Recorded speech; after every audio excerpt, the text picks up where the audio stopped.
Steve, it's so nice to chat to you again. We talk every year around about November when you're in the thralls of the Mountain Festival, and it's always kind of a glance-in chat before you have to run off somewhere else and do something else. But you, along with many other people, run Kendal Mountain Festival. And I noticed over the last few years you're just pushing more and more towards a more sustainable festival. Do you want to tell us, before we get into that, what is Kendal Mountain Festival and how long has it been around, and what is it? Yeah, thanks for having me on, Hugh.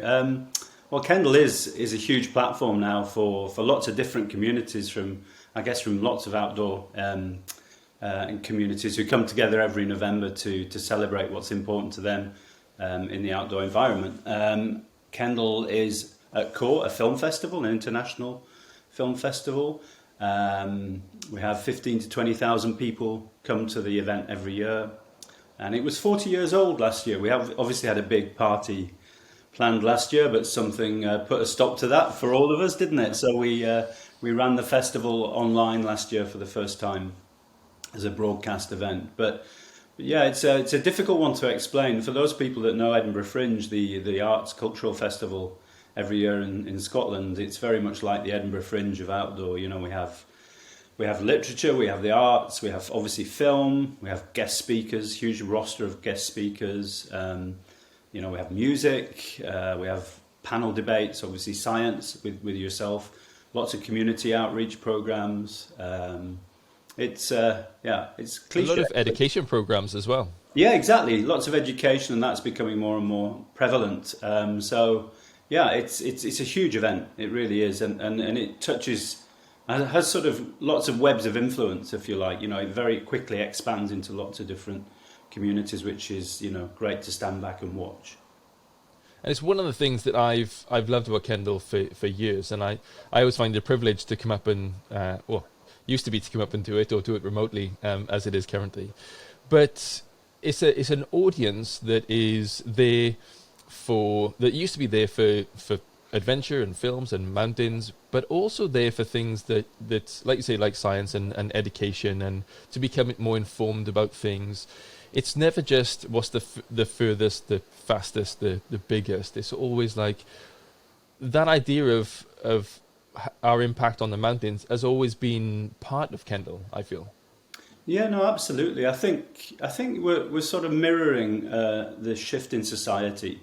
And we have to, we have a responsibility there to do that. And, maybe in the early days, it was very much about mountaineering expeditions and the core communities and the sort of pinnacle, excuse the pun, of achievement. But that really is still important. I can't negate that. But also, I think society and certainly our audience, they expect a lot more out of Kendal now. They expect us to talk about climate change, about sort of closed loop manufacturing, what the brand partners are doing. And I think we've moved from a very sort of passive role to be more active or proactive. And was that a conscious shift? You remember, like in 2011, we went, okay, now we're going to change up and move across, or was it like an organic change over time? That's a really good question. I think the shift was slightly forced, if I'm being honest. A few of us in the team have had to make some difficult decisions about programming, about platforming content, and we've had some criticism. In the same breath that we're working on a few panels with inclusivity and diversity, and obviously reflecting what's happening in society today with Black Lives Matter, with gender balance, with sexual orientation, and talking about these topics within the the realm of outdoor and the outdoor industry. It was never done before. It's predominantly very male dominated, very white, very middle class, and I think we're pulling in these conversations and areas of discomfort that I think need to be addressed. And if we can be a beacon of representation, and we're trying to do that, and we're not perfect, but we're definitely a long way on that road, and I think people are really noticing that now. Probably last year more than ever when we went global with our broadcast event. Yeah. I mean, one of the things that has cropped up time and time again in the Athlete Climate Academy is the idea of transparency and not blaming people. Like, we talked about like every festival, every manufacturer, there's going to have some kind of impact on the environment, and adventurers who travel around the world, who, if you want to go and climb in the Himalaya, then you have to probably take a plane to get there. And we get a lot of pushback on that, saying, well, if you're an environmentalist, if you really care about the environment, you wouldn't do that. You wouldn't have this impact. And I think we're moving to a structure now where we're saying, right, we hold our hands up, we have an impact. Let's find out what that impact is, and let's try and sort it out together. It's a very open and honest discussion. So did you think about, were there like surveys done to say, right, what impact are we having on carbon emissions? What impact are we having on plastics? What impact are we having on the business around Kendal itself? Or did you just jump in and say, we're going to try and change up, and it's obvious we're just going to try and be better? Look, I think, you've always got to operate within your own skill sets, and if you haven't got those, you bring them in. And I think one thing that we were really good at was being aware of the responsibility we have, not just to our regional economy and the money that we bring into the region, which is significant every year, but also the impact that we have as a physical event as well on the town and the area. And we thought, we should explore out there to see if there's anybody we can work with. And luckily we managed to find an individual, Shona Lafferty, who's been working with us, and we co-funded the PhD that she's working on sort of economic and environmental sustainability. So, it's very much a Kendal co-funded thing with the University of Cumbria. Wow. And the outcome will be that she'll finish at the end of this summer. And the outcome is that we'll develop a toolkit, a sort of a values and a sort of carbon toolkit, if you like, to measure the event and the impact of the event. But we wanted it to be more than a sort of just a simple carbon measurement tool for an event, a physical event like ours. We wanted it to have a socio-economic overview. So we're looking at, the UN Sustainable Development Goals. We did Belbin team roles for the team. We're looking at the sort of values-based principles for how we operate and the touch points we have in the business. So, it's obviously lots of different working groups, lots of measurement, of course. Carbon does come into that massively, but we wanted this little sort of toolkit or tool bag that, other events can use at the end of it, which would be fantastic.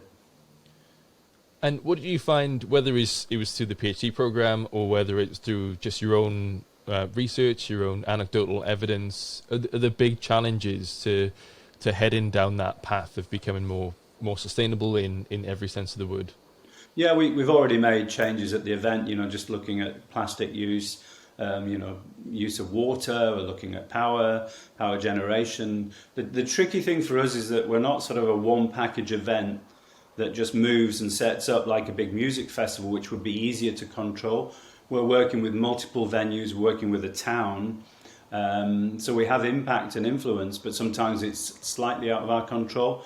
So again, this is where the PhD, the toolkit will come into play, because we can then go to the local councils and say, look, actually, this is probably the best way to do this. These are the best practices we've done. This is the measurement from the research that we've got. We strongly recommend that we take this approach. And in the same way that the brands are looking very closely at what we're doing as far as work with people like yourself, talking about science and environment and sustainability and education, as we mentioned earlier, is also very important to us. It is my favourite time of the year when I get to come to Kendal, and we have a massive schools day where thousands and thousands of kids come in throughout the entire day, as obviously before COVID, and just have the best. We have like bunches of speakers who do wonderful and weird adventures. I talk about the science of it all, but people talk about literacy and society, and it's just a really fun day I feel like I don't know when that started. I feel like I've always done that. So it's always been, obviously the next generation has always been a thing that Kendal has felt strongly about. Yeah, I think it was great when we first met, and I think it was a meeting of minds, wasn't it, where we we both had the passion. And in the back of my mind, I always had a thing that I wanted to do with young people, called the Science of Adventure. And obviously, it's something you'd already thought about, you were working in, and it was like serendipity, wasn't it? It was Yeah. like, oh well, we could do this on stage. And honestly, I think it's probably the most life-affirming, uplifting event of the whole festival. For those, in fact, Really is. the public don't really get to see it, do they? Because we pack it full of school children and their teachers, up to 1,000 kids in each day, more, and the energy in that room is just electric, isn't it? And they're so, you get instant feedback with the kids, don't you? If they're not interested, they'll show you, but if they're engaged, they shout and scream, and credit to you, you pull it off fantastically, and it's for me, it's part of our outreach, as an organisation. We look at how we can touch younger generations and maybe get people more aware of outdoor that maybe wouldn't normally engage with it. So we're looking at different areas of communities to maybe introduce it through guest speakers, through science and education, through film. And it's making a difference. We're getting teachers and schools ringing us up going, is the festival happening this year? Can we come and take part? It's already on their calendar. And I suppose when talking about sustainability, climate outreach, and the rest, that's one of the best ways to do it. Is I'm really seeing a shift, in a generational shift. We interviewed two wonderful young athletes, Seb Salisbury and Katie Brazier, recently, and it was just at the forefront of their minds before they'd even started. And Killian was saying that it's not always been a thing that he's thought about. It's not been something that I've always thought about. I was a climate ambassador for the British Council from about 20 years ago. But before that, it wasn't at the forefront of my mind. So nowadays, kind of bringing it to the forefront of Kendal Mountain Festival and it being a big part of it, it must mean a lot to the outreach team, to the athletes as well. Yeah, I think no, absolutely, and the young activists, like you were mentioning, the people there, the platform we've given to young environmental activists is important, and I think we also have to address.